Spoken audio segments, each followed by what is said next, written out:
নমস্কার, ক্যালকাটা নিউজে আপনাদের স্বাগত। আপনাদের সঙ্গে রয়েছে আমি সৌমজিৎ। এই মুহূর্তে যে খবর সামনে আসছে, ফের মুখ্যমন্ত্রীকে ফোন সংসদ বিষয়ক মন্ত্রী কিরণ রিজিজুর।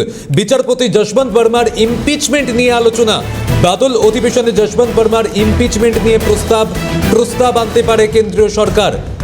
সংসদের উভয় কক্ষে পাশ হলে রাষ্ট্রপতি এই বিচারপতির অপসারণের নির্দেশ দিতে পারেন। এই কারণে সকল বিরোধী দলের সাথে কথা বলছেন রিজিজু। ফের মুখ্যমন্ত্রীকে ফোন সংসদ বিষয়ক মন্ত্রী কিরণ রিজিজুর। বিচারপতি যশবন্ত বর্মার ইমপিচমেন্ট নিয়ে আলোচনা। বাদল অধিবেশনে যশবন্ত বর্মার ইমপিচমেন্ট নিয়ে প্রস্তাব আনতে পারে কেন্দ্রীয় সরকার। এই মুহূর্তে যে খবরের দিকে আমরা নজর রেখেছি, সংসদ বিষয়ক মন্ত্রী কিরণ রিজিজু তিনি ফোন করেছেন মুখ্যমন্ত্রীকে। বিচারপতি যশবন্ত বর্মার ইমপিচমেন্ট নিয়ে আলোচনা।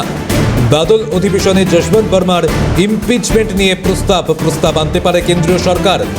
সংসদের উভয় কক্ষে পাশ হলেই রাষ্ট্রপতি এই বিচারপতির অপসারণের নির্দেশ দিতে পারেন। কথা বলবো রয়েছেন প্রতিনিধি ইন্দ্রাণী দাশগুপ্ত। ইন্দ্রাণী, কি জানা যাচ্ছে, কি কথা হয়েছে কিরণ রিজিজুর সঙ্গে মুখ্যমন্ত্রী মমতা বন্দ্যোপাধ্যায়ের?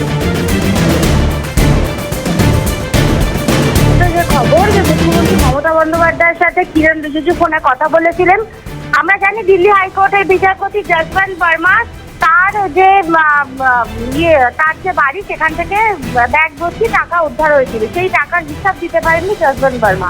এইটা নিয়ে দীর্ঘদিন ধরে জলঘোলা চলছিল এবং যেটা এই মুহূর্তে যেটা খবর যে বাদল অধিবেশনে যশবন্ত বর্মার ইমপিচমেন্ট নোটিশ আনতে চলেছে কেন্দ্রীয় সরকার, এবং সংসদের উভয় কক্ষে যাতে বিরোধীদের সমর্থন পাওয়া যায় তার জন্যই কিন্তু তিনি কিরণ রিজিজু সংসদ বিষয়ক মন্ত্রী তিনি ফোন করেছিলেন মুখ্যমন্ত্রী মমতা বন্দ্যোপাধ্যায়কে। কারণ মমতা বন্দ্যোপাধ্যায় হলেন তৃণমূলের সংসদীয় দলের চেয়ারপারসন এবং তৃণমূলের নেত্রী। সেই কারণে মমতা বন্দ্যোপাধ্যায়কে ফোন করেছিলেন কিরণ রিজিজু বলেই আমরা জানতে পারছি।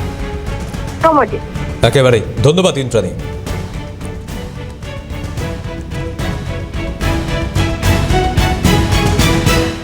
আসছে পরের খবরে, পুলিশ পরিচয় প্রতারণার অভিযোগ আবারও সামনে এলো। কখনো পর্নোগ্রাফি সাইটে ভিডিও আপলোডের হুমকি, কখনো আবার ভুয়ো কেসে ফাঁসানোর হুমকি।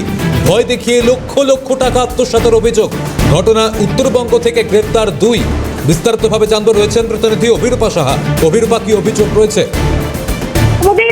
দীর্ঘদিন ধরে এই প্রতারণা চক্র চলছে এবং কখনো পর্নোগ্রাফি সাইটে ভিডিও আপলোড করার অভিযোগে ভয় দেখিয়ে পুলিশ পরিচয় প্রতারণা করে ফোন লক্ষাধিক টাকা চাওয়ার অভিযোগ। শুধু তাই নয়, ভুয়ো কেসে ফাঁসিয়ে দেওয়া হবে এই ধরনের হুমকি ফোনও রীতিমতো দেওয়া হতে থাকে এবং যারা এই প্রতারণাগুলো করেছিল তারা নিজেদেরকে পুলিশ পরিচয় দিয়ে প্রতারণা করে এবং তারা ভুয়ো পরিচয় পত্রও তৈরি করে নেয়। এবং এই চক্রটা দীর্ঘদিন ধরে কাজ করছে এবং খুব উল্লেখযোগ্য বিষয়, এই চক্র কলকাতায় নয়, একেবারে শুধু উত্তরবঙ্গ থেকে বসে কাজ করছে। ইতিমধ্যেই কলকাতা পুলিশের সাইবার পিএস এবং তার সঙ্গে সঙ্গে ডিটেকটিভ ডিপার্টমেন্টের আধিকারিকরা এই গোটা অভিযোগ পাওয়ার পরে তদন্তে বা তল্লাশিতে নামে।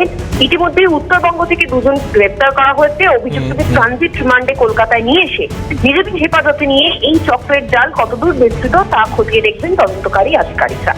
অভিরূপা, ধন্যবাদ তোমাকে।